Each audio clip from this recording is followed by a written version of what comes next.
Okay, so we're back. Ayan. Good morning po sa inyong lahat. Thank you po sa pag-aantay ng ating live streaming para naman po sa ating preaching. So, i-ready na po natin yung mga Bible natin.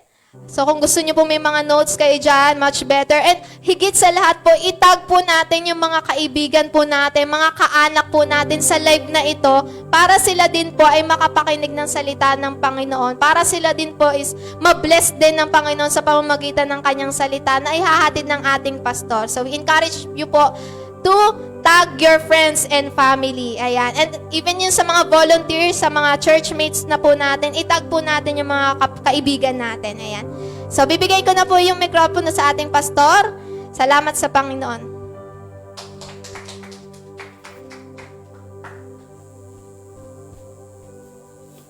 Magandang umaga po sa ating lahat, mga kapatid. At ayun, so patuloy po nating pagpipray na ho ang bawat isa sa atin dahil just a matter of time lang. Yung iba sa atin po kasi pinapakiramdam ako mukhang hindi pa handa. Mukhang hindi pa sila handa na magpagamit kay Lord, nagsisin lang. Well anyway, habang kayo ay nag-iisip pa, 5 taon na tayo dito sa church. So sige, isip lang po tayo ng isip muna. On the other hand, I have to move. May mga nabubuksan na po tayong gawain ngayon. Thank God for that. Patuloy natin ipanalangin yung Koska family. Sinimula na po natin sila. Actually, matagal na po nating pinagpiprayan sila, binibisita. So, thank God. And then, meron po tayong nabuksang gawain din doon po sa may St. Joseph 9. So, salamat sa Lord. Yun pong sa St. Joseph 9 ay di pa ho ninyo kilala yon. Ikaw lang ang nakakilala nun o ay doon sa mga kasama natin. Sila po ay, yung pong taong yan ay former licensure officer po ng LTO sa Las Piñas at meron silang emission at office, insurance na nasa Tunasan. So, madalas po, dyan tayo bumibili ng tubig at dyan tayo nagpakakarwas. So, madalas po kami magka-sharing time.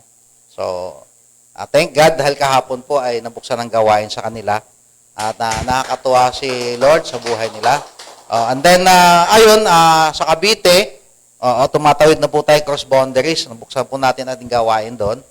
So, nakakatuwa po yung pamilya na Ispinisin. So, salamat sa Panginoon dahil patuloy siyang gumagawa at patuloy siyang kumikilos. Balik po tayo doon sa St. Joseph.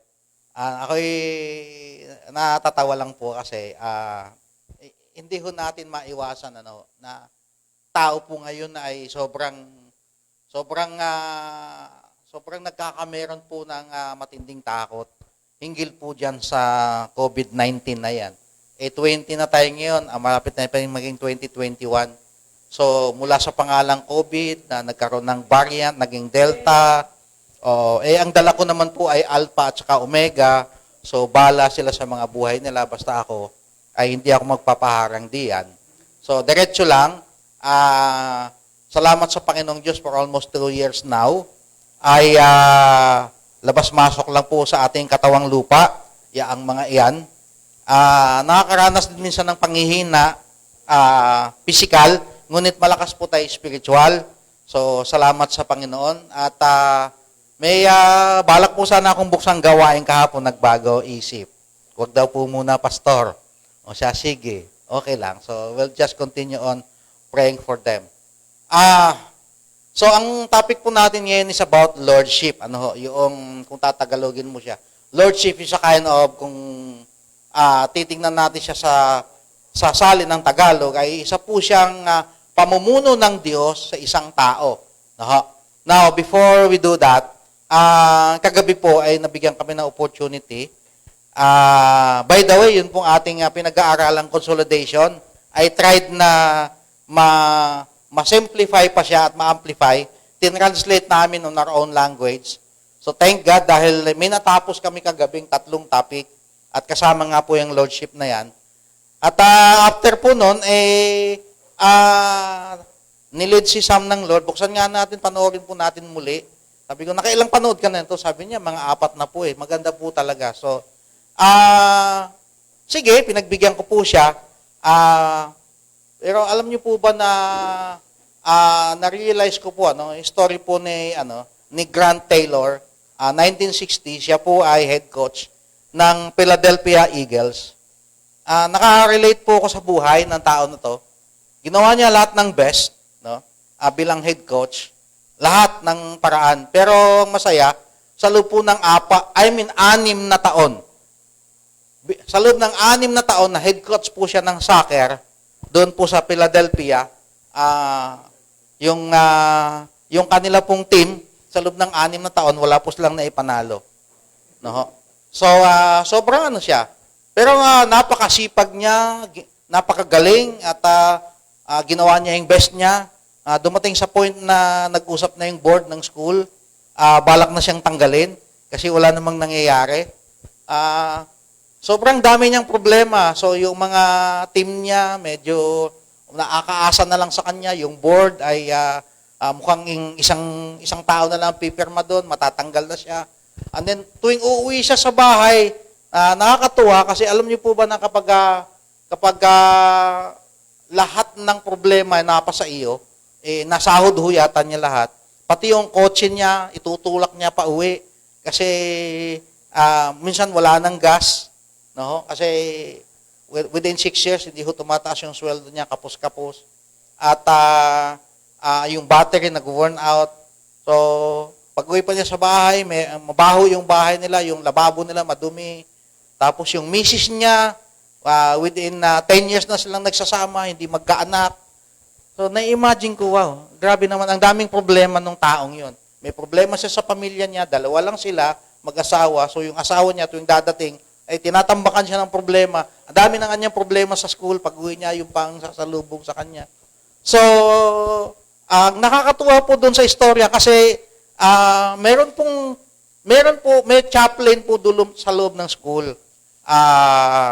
Naintindihan mo ba, si Nes, naintindihan niya yung salitang chaplain. Ang trabaho po niyan ay yan po yung pastor at ang trabaho po niyan ay alagaan ng lahat ng estudyante.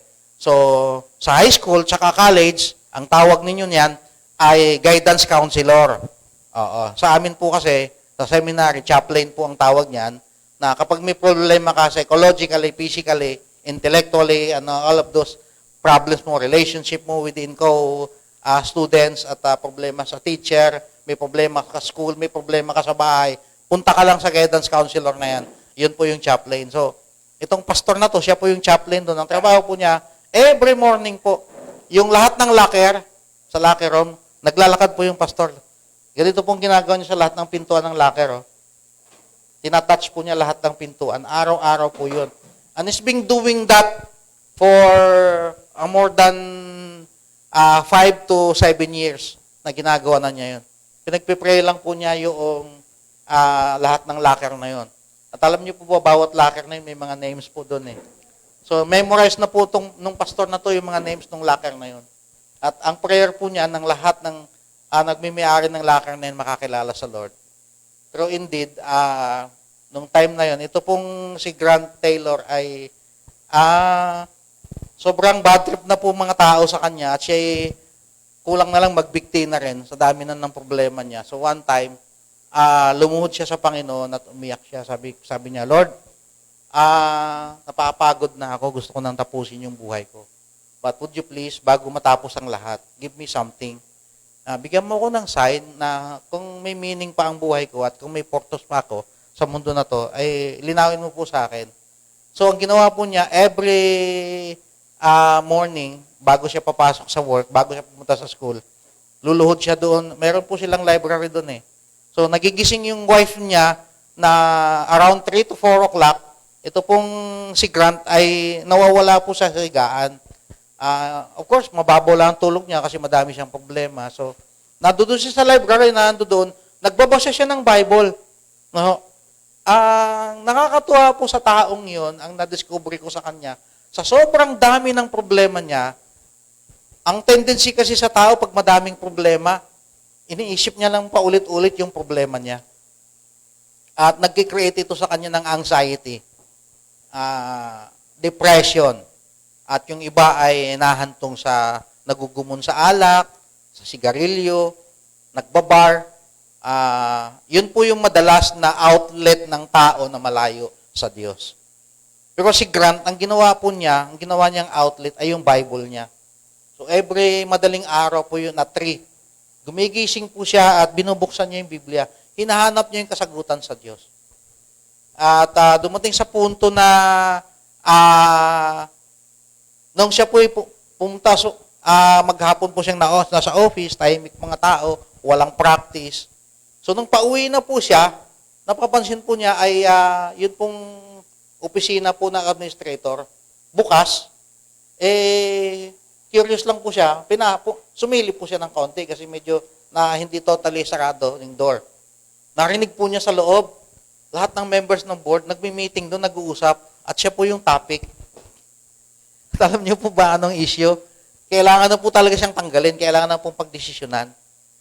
At alam niyo po ba na meron, yung pastor po dado doon, sa meeting na yon, siya lang po yung naninindigan, na bigyan natin ng chance, itong coach na to, kahit ngayon man lang taon na to, dahil patapos na ang season, ngayon man lang, at least pinagbigyan na siya ngayon na lang taon na to.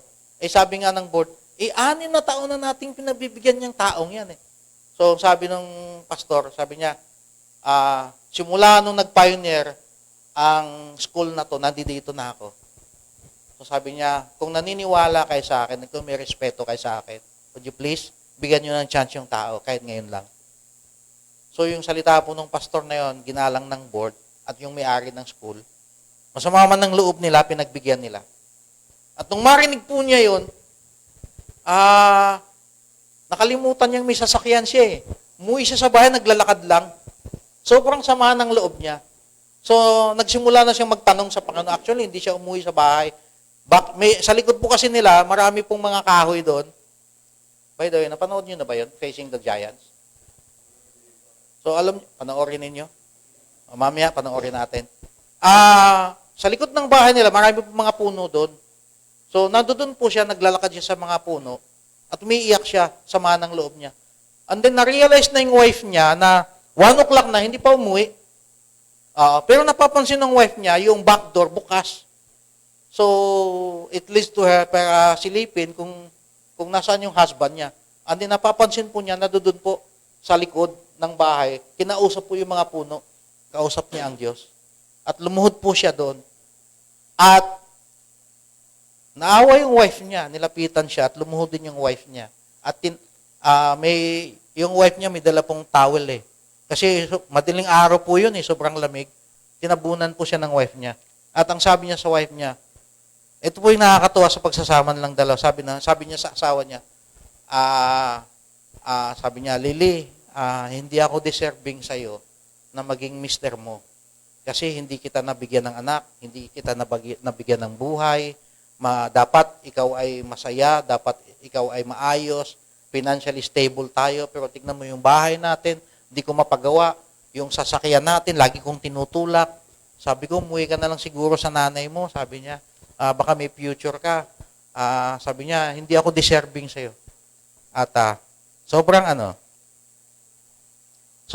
emotional yung scenario na yon. So, niyakap siya ng wife niya. At ang sabi ng wife niya, Grant, nangako ko sa Panginoon na ikaw lang lalaki, mamahalin ko at ikaw sasamahan ko habang buhay. So, nakakatuwa yung scenario yun. Tapos nag-pray silang pareho nakaluhod. And then, the following day,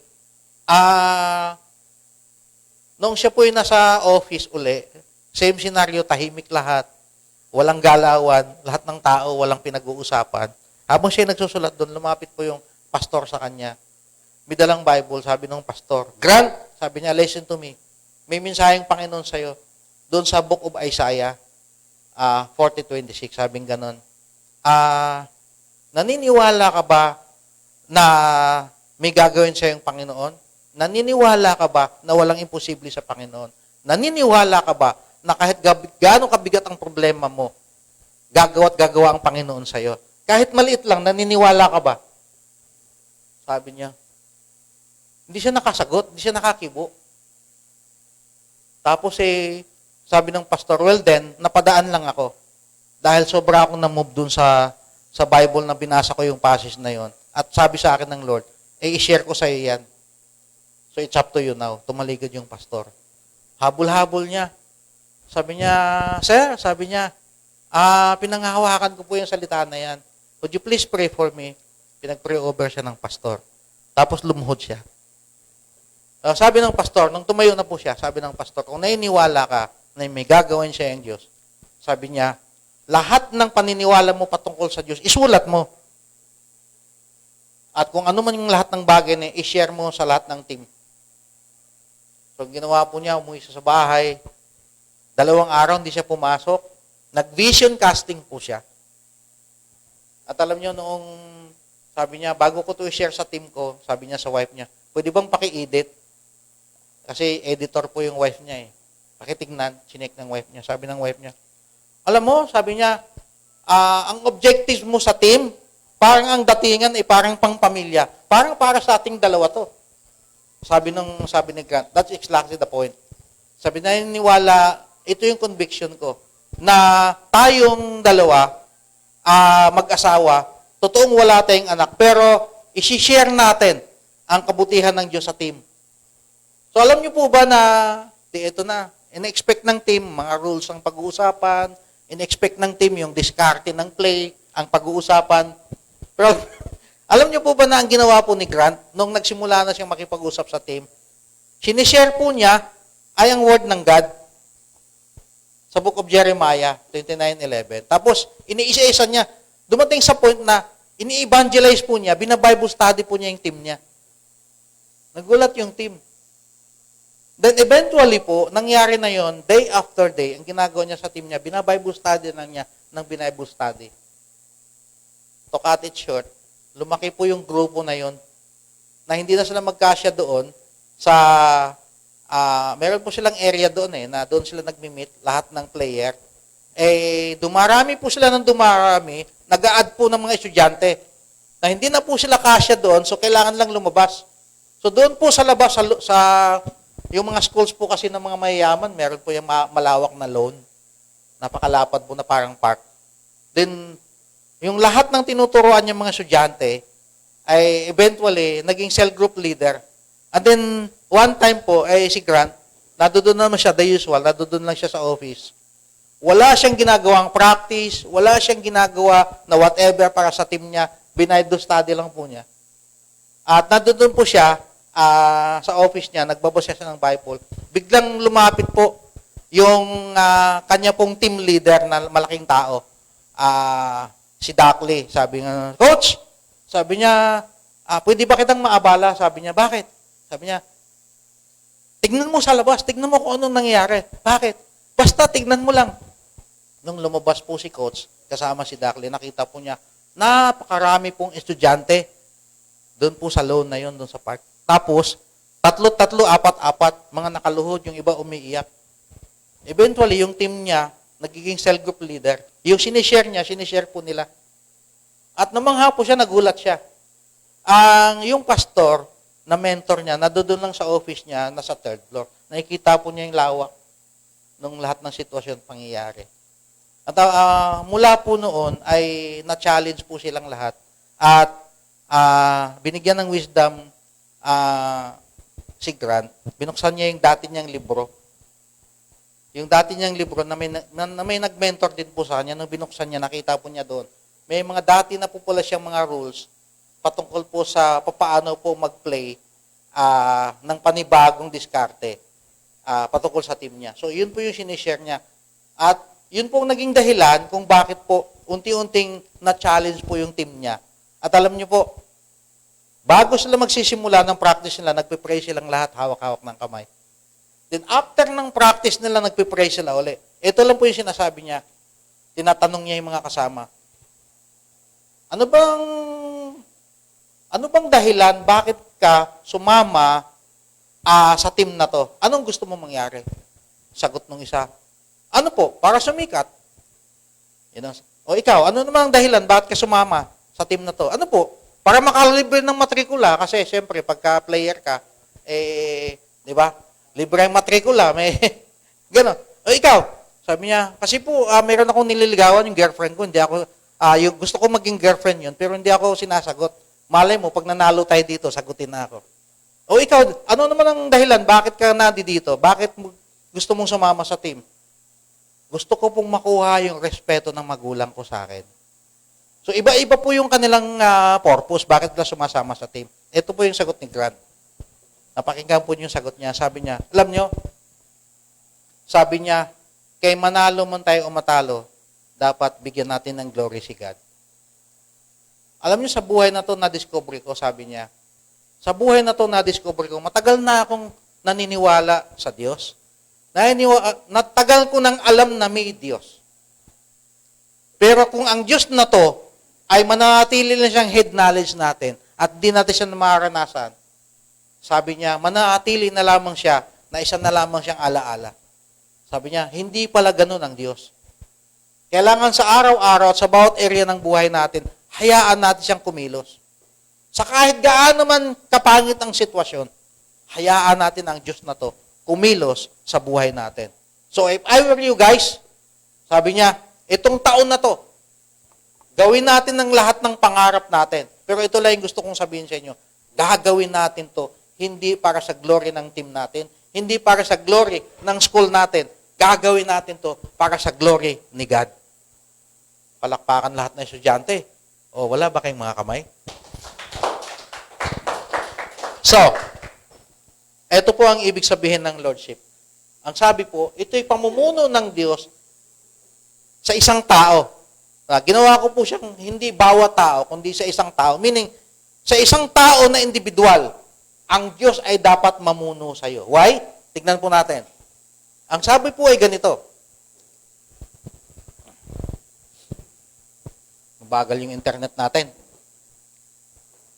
Sabi diyan, what does the Lordship of Christ really mean? Ano ba ang tunay na kahulugan ng pamumuno ni Kristo? Now, yung kasunod na sabi dito, ang Lordship, ang meaning niya ay ganito. Lordship means pagbabalik muli ng kaayusan ng ating relasyon at pagpapasakop sa Diyos. Pagbabalik muli ng kaayusan. Matagal na tayong Kristiyano, di ba? Yung iba sa atin dito, baka mga 2 buwan pa lang, 3 buwan. Pero marami sa atin dito, matagal ng mananampalataya, matagal ng Kristiyano, pero ang buhay niya wala sa ayos. Bakit? Sapagkat hindi totoo ang Diyos ang namuno sa kanya. At hindi siya totally nagpapasakop sa Diyos. Si Grant Taylor po, matagal na siyang Kristiyano, pero hindi po ang Diyos ang namumuno sa kanya. Ang namumuno kay Grant ay ang sarili niya at yung pangarap niya. Kaya ang buhay po niya ay nasa gusot. Ngayon, ang sabi po dito, pag sinabing Lordship, sa pangalawa, ibig sabihin ay sumasang-ayon ka na si Kristo ang Diyos sa iyong buhay kung kaya't dapat kang magpasakop sa Kanya. Sumasang-ayon ka. Guys, iba po yung naniniwala ka na ang Diyos ay makapangyarihan sa lahat. Ang sabi po diyan, sumasang-ayon ka ba doon sa paniniwala mo na ang Diyos ay Diyos? Malaki po ang pinagkakaiba nun. Dahil kapag ka ikaw'y sumasang-ayon, ang pangatlo, ibig sabihin, sumasang-ayon ka sapagkat siya ang soberino at supremo na siyang pinakamataas sa lahat ng mga Diyos. Alam niyo ba ibig sabihin ng soberino? Ibig sabihin ng soberino, kaibigan, ang sovereign God ay ganito. Kahit walang nakakakita sa iyo, alam mo na sovereign ng God, kahit nasa loob ka ng kwarto, kahit nasa loob ka ng closet, nakikita ka ng Diyos doon. Yun ang ibig sabihin ng sovereignty ng God. He's omnipresent and He is everywhere.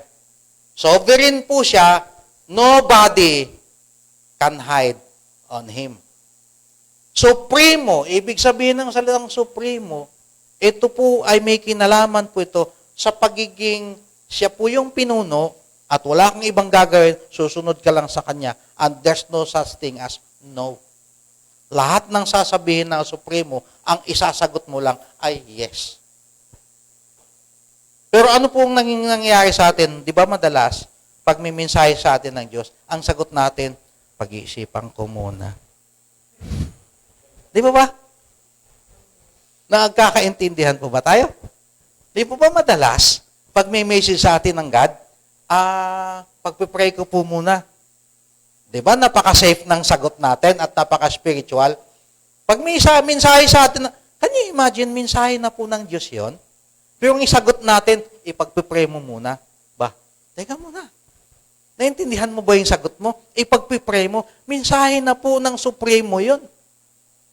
Kung ikaw kaya Supremo, tapos ang isasagot sa'yo, nung tauhan mo, sandali ho, pag-iisipan ko muna. Di ba ba? So, sumasang-ayon ka ba na siya ang Diyos mo?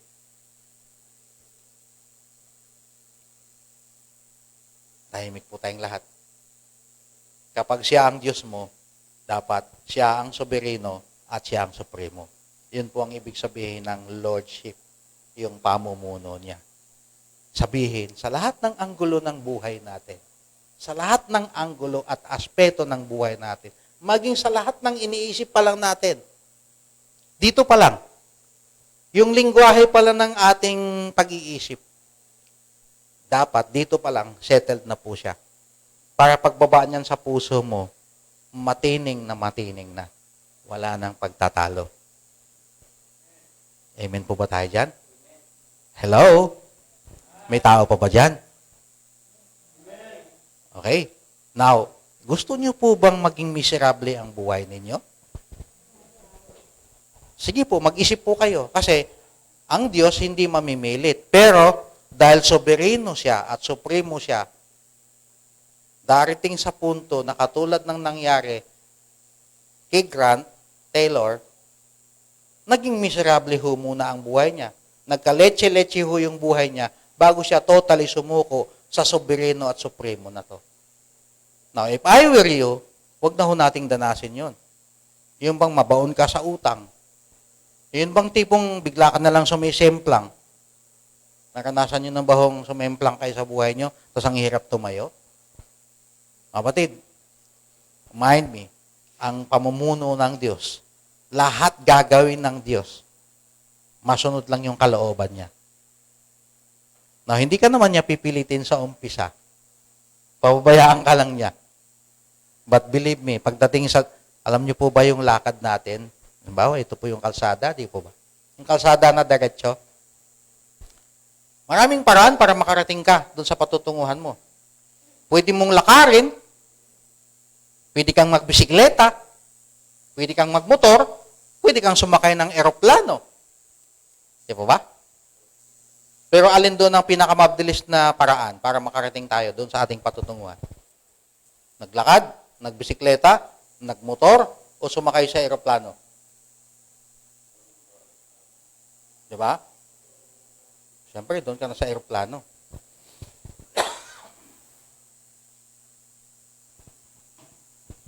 Now, ang sabi po sa Isaiah 40:28, ito, napakaganda po. Ito po yung text natin ngayon. At kung pwede i-memorize ninyo, so be it. Hindi nyo ba alam o hindi nyo ba narinig na ang Panginoon ay walang hanggang Diyos na lumikha sa buong mundo? So pag sinabing buong mundo, damay ka dyan. Kasi, ang sabi po dito, hindi siya napapagod o nangihina at walang nakakaarok sa kanyang isip. Ang totoo niyan, tuwing napapagod ka, tutulog ka. At habang tulog ka, nanonood sa'yo ang Diyos. At minsan, hindi mo alam pag tulog ka, nagsasalita ka ng iba't ibang wika. Hindi ka naman nilalagnat. Di ba? Kung ano-ano ang napapanaginipan mo. Tama? Dahil napapagod ka. Alam niyo po ba na kung ano yung laman ng isip mo at yung gustong-gusto mo, tangay yan hanggang sa panaginip mo. Naniniwala po ba kayo doon? Totoo po yan. Ang sabi po dito, ang Diyos daw po hindi siya napapagod at hindi po siya nangihina. Ang malupit, walang nakakaalam. Walang nakakaarok sa kanyang iniisip. Basa nyo ba ang iniisip ng Diyos? Ang totoo niyan, basa niya ang iniisip mo ngayon. Habang kayo narariyan at ikay nakikinig, basa ng Diyos, ang iniisip mo ay siya. Ay di ikaw ay mag-isip. Ano gang iniisip mo? Ay basang-basa ng Diyos yan. Ayan, malinaw po sa Isaiah 40:28. Tuloy natin, kapatid.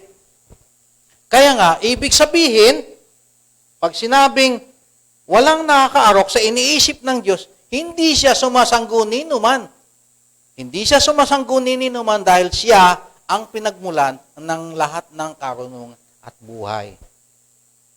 Na-imagine nyo ba? Ang presidente ng Pilipinas, mayroon po siyang gabinete. Ano pong layunin ng mga kabinete na yon? Ang layunin po nun, bago siya bababa ng desisyon, isasangguni muna niya sa kanyang mga cabinet members.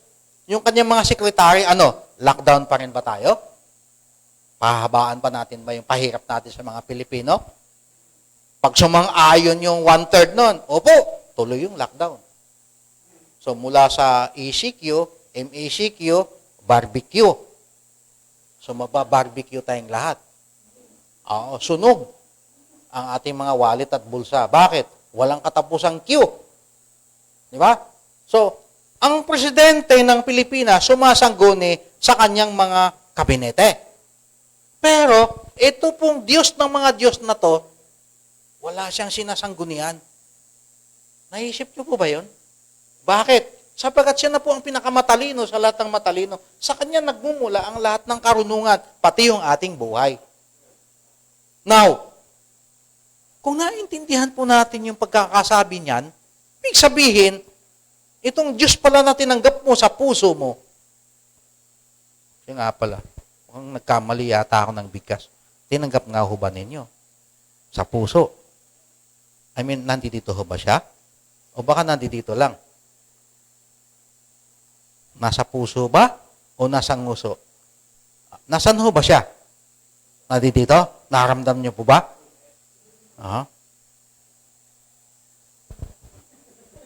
Nandito ba?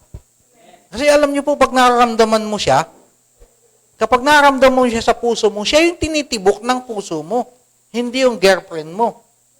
Hindi yung asawa mo. Hindi yung mister mo. Hindi yung mga bagay-bagay. Sabihin, siya ang lumikha sa'yo at siya ang hari ng iyong buhay. Na kung hiwalay ka sa kanya, ang buhay mo ay walang silbi, walang kabuluhan at walang kahulugan. Now, tuloy natin. So ano ang mangyayari sa'yo kapag si Jesus ang Diyos at hari ng buhay mo? Una, kapag siya po ang Diyos at hari ng buhay mo, magkakaroon ka ng bagong kaisipan, pananaw na si Kristo ang gumagawa at kumikilos sa buhay mo.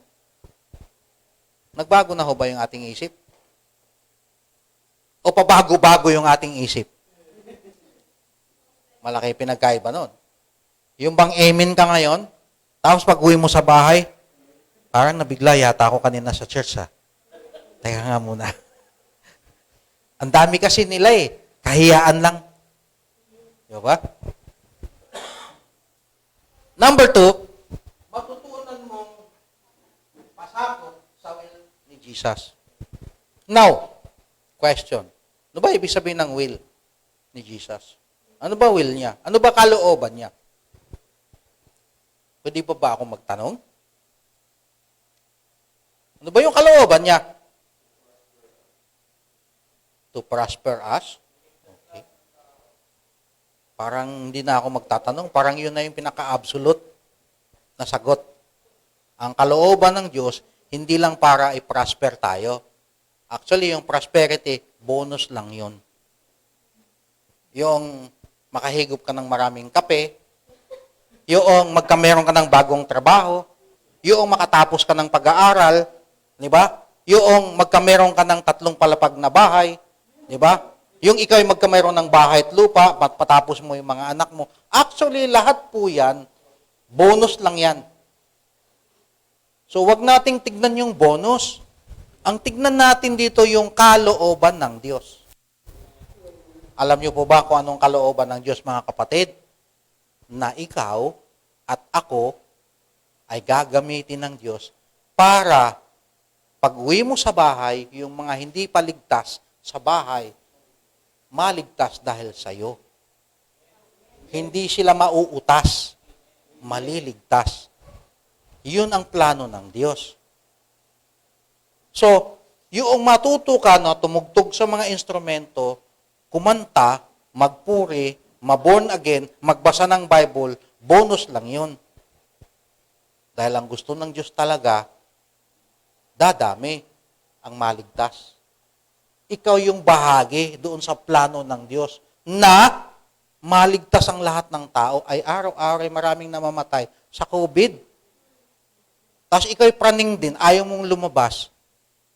Okay lang naman kung ayaw mong lumabas. Well then, yung mga tao nasa bahay, sharean mo ng Word of God.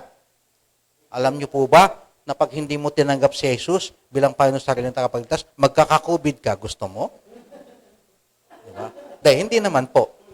Huwag naman nating takutin. Dapat ang tanong lang natin, tiyak ka na ba? Sakali man. Na, ganon. Tiyak ka na ba? Sakali man. Alam mo na ba, saan ka patutungo? Yung mga ganong tanong. Babalik sa iyo, bakit ikaw, Deo? Alam mo na saan ka patutungo? Opo. Sigurado ka? Opo. May pinangahawakan ka ba? Ay, opo na opo. Diba? Yun. Yan ang mga disipulo. Di ba? Nakakasagot agad. May pruweba. May pinanghahawakan. Kaya nga ho, ang ganda po ng, alam nyo po, nakakatuwa po yung bang ikaw ang magpapioneer, magbubukas ka ng cell group, pag ganun ang tanong mo, tapos ang sagot ay garne, titignan ka muna, hindi ko po alam eh. Tititigan ko muna, Diyos lang kasi ang nakakalam, di po ba? Yung mga ganong, ang sarap ng mga ganyang kausap. Kasi pasok na pasok ang ebanghelyo ng Diyos. Dahil sa totoo lang, kapag ang tao hindi malinaw sa kanyang kaligtasan, isa lang ang ibig sabihin nun, wala pa ang pamumuno ni Kristo sa buhay niya. So ikaw na naririyan, paggamit ka sa will ni Jesus. Matutuhan mong pasakop sa will ni Jesus. Kanino nga ho ba tayo nagpapasakop? Kanino ho ba tayo nasunod? Di ba? Pag sinabi ba ni Mrs., magsaing ka muna. Yes, ma'am. Maghugas ka ng pinggan. Yes, ma'am. Di ba? Pagpapasakop din po yun. Di ba? Ba't ka nasunod? Kasi para walang gulo. Di ba? Bakit tayo nasunod? Para walang gulo. Kung ikaw ay nasunod sa tao para wala ng gulo, di ba dapat sumunod ka sa Diyos para hindi rin maging magulo? Tama, mali? Tama. Pasakop ka sa Diyos. Bakit? Para hindi maging magulo buhay mo. Ngayon, tuloy natin. Naka-number 1, naka-number 2 na tayo. Number 3, gaganda ang iyong ugnayan at relasyon sa Diyos. Gaganda. Hindi sinabi ditong mawawala ang iyong ugnayan. Masisira o mapuputol. Ang sabi po dyan, pag ikay Kristiyano na, pag ikay mananampalataya na, at nasunod ka sa will ng God, gaganda ang iyong ugnayan at relasyon sa Diyos. Gusto niyo bang gumandang lalaki? Ang sikreto, wala lang sa kape. Sumunod ka at pasakop ka sa will ng Panginoon. Number 4, matutunan mong magtiwala. Maging masunurin kay Kristo bilang iyong Diyos at tagapagligtas. Ano ibig sabihin nun? Ang ibig sabihin nun, kung totoo na ikaw ay ligtas, kung totoo na ikaw ay mananampalataya, you cannot help it. Share mo yung kaligtasan mo sa iba. Yun. At wala na pong idadahilan pa.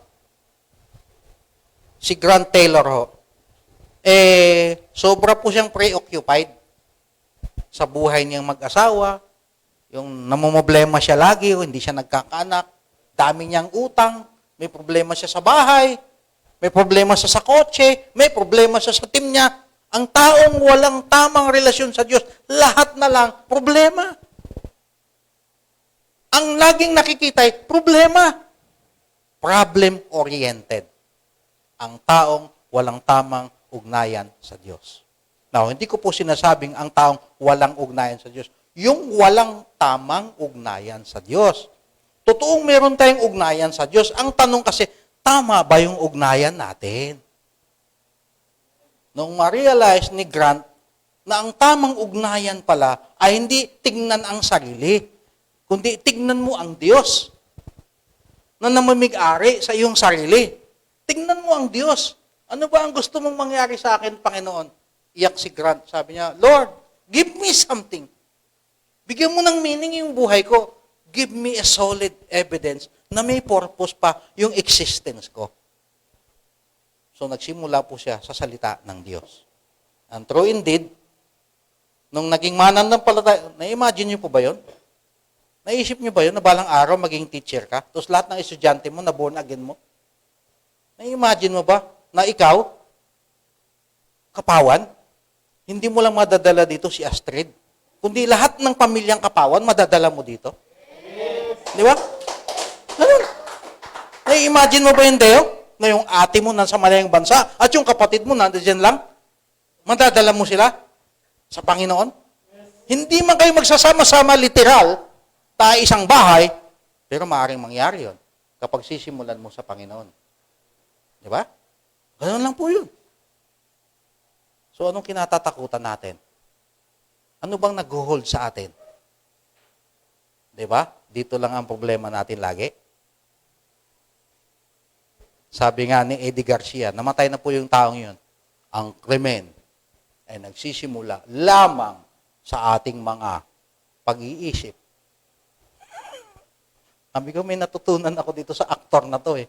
Ang krimen daw ay nagsisimula lamang sa ating mga pag-iisip. Nga naman. Wala namang mangyayaring krimen kung di ka muna nag-iisip ng galit sa kapwa. Galit sa kapitbahay. Di ba? Galit ka sa aso ng kapitbahay. Di ba? Lahat na lang galit. Di ba? Galit ka sa pusa. Di ba? Ay darating ka sa punto, magagalit ka na rin sa sarili mo. Kasi lahat na nasa palibot, galit ka eh. Ay di galit ka na rin sa sarili mo. Now, balik po tayo dyan. Matutunan po natin magtiwala at maging masunurin kay Kristo bilang iyong Diyos at tagapagligtas. Last. Na kahit anumang sitwasyon, ay, sandali, matutunan mong magpapasalamat palagi sa Diyos, maayos ang buhay mo dahil ang Lord, si Lord ang iyong provider, protector, at hope. Minsan po kasi yung number 6 na yan, actually, kaya po siya number 6 na lang. Kasi panghuli na lang ho yan eh. Problema kasi sa atin, ginagawa natin siyang pang number 1. Sino seso sa'yo? Siya po yung aking provider. Ano pa? Siya yung aking protector. Siya yung aking hope. Actually, mali po yun eh. Pang grade 1 na kaisipan yan eh. Kailangan level up na po natin. Graduate na tayo sa ganun. Now, dito. Next. Personal na pagsasabuhay. Ito na tayo ngayon. Break-up groups tayo. At discuss natin to. So sa break-up groups natin, ganito ang gagawin natin. Ikaw ba isang Kristiyano na may tamang relasyon kay Kristo?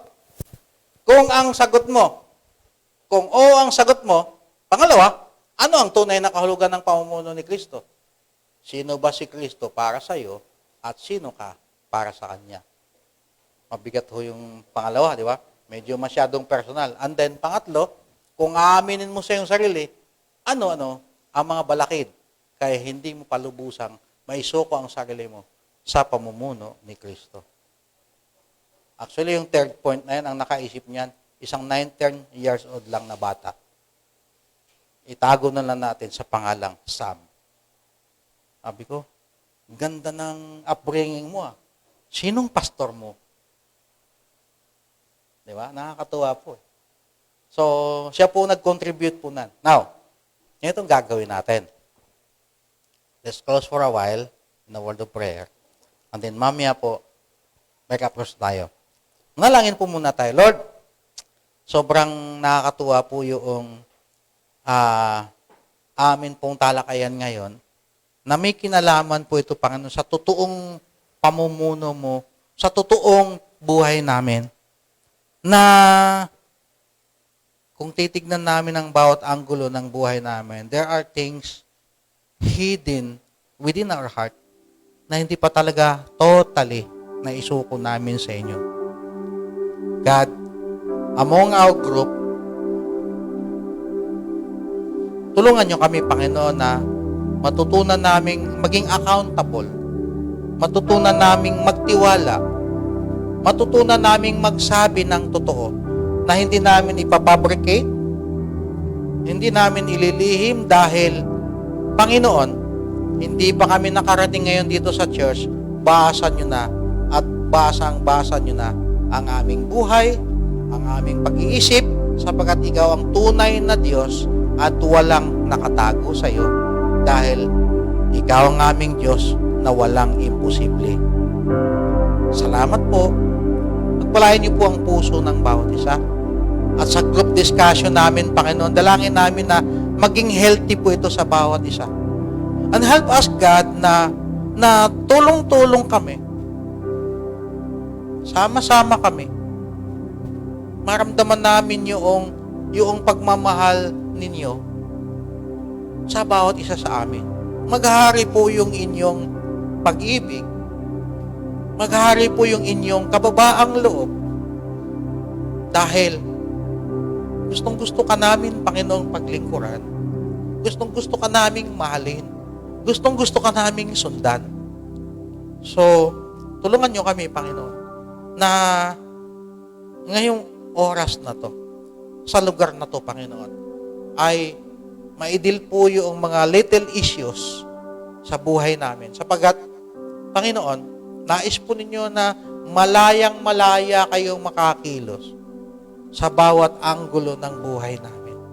Gusto po ninyong, ang inyong pamunuan ay malaya pong magdomina sa buo naming pagkatao. So help us, God. Thank you po. Maraming salamat sapagkat sobrang minahal ninyo kami na ibinigay ninyo ang inyong bugtong na anak na kung sino man sa kanya ay sumampalataya ay hindi mapapahamak bagkus magkaroon ng buhay na walang hanggan.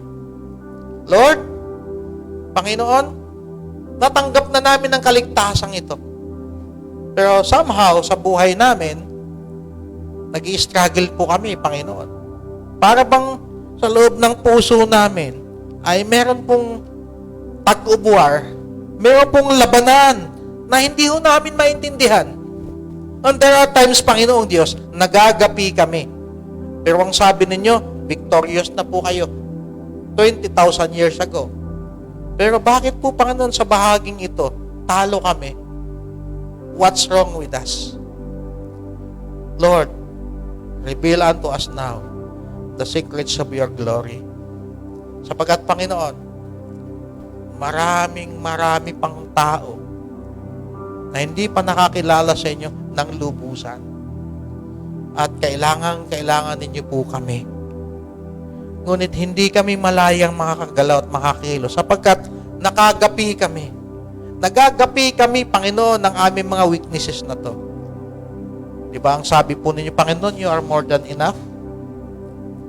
At kayo ang strength within our weaknesses, O God. So Lord, dalangin namin within our peers sa aming grupo na to. Panginoon, tulungan nyo kami na maging honest kami sa aming mga sarili. And we will pray for each other, Lord God. Yayakapin namin, Panginoon, ang buhay, pagkatao at puso ng bawat isa sapagkat kami po'y one family, worship church. At nandito kami, Panginoon, because we want to build a home and establish a family. Kaya po, yan po yung alam naming the best na will po ninyo sa buhay namin. So help us, God. And we thank you, Lord. We thank you for thy goodness, Lord God. Soften niyo po yung heart namin at tulungan niyo ang aming mga spirit maging submissive po to one another as we submit to your supremacy, God. Considering, Panginoon, na nandito ka ngayon sa aming kalagitnaan, let your spirit, Lord, domain within us and between us. Thank you sa presence niyo, Panginoon. Your name will be glorified. In Jesus' name we pray. Amen at amen. Sige po. So, gagawin natin ay hatiin natin sa 4. So, lahat ng mga macho at gwapo ay kaming dalawa ni Kuya Bong magkakasama. At yung mga kabataan ay si Kuya Pam. And then, yung mga kababaihan, hatiin din sa 2 kasi marami kayo. Yung isa siguro hawak ni Leia, yung isa hawak ni Pastora Juliet. Hatiin natin. Okay. So that's it, no? Get nyo ba yung instruction ko?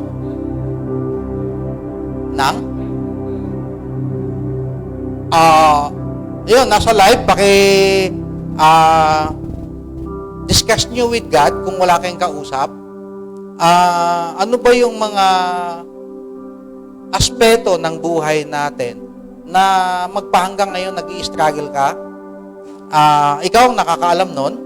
So, kung nag-iisa ka lang, ilapit mo sa Diyos, ikumpisal mo sa Panginoong Diyos, at hayaan mo na kapag ito'y naisuko mo sa Panginoon, hayaan mo ang Panginoon ang kumilos sa buhay mo.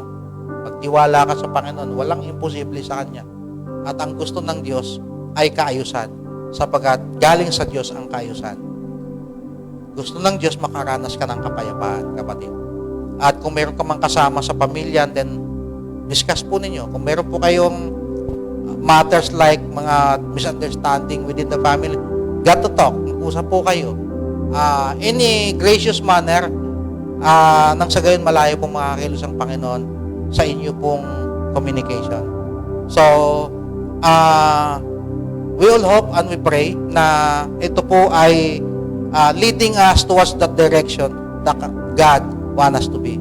Na yung dominion ng God, yung lordship ng God ay totally makita sa buhay natin, magmamanifest yan. So, God bless guys. God bless po sa atin dito sa church. Sige po. Let's divide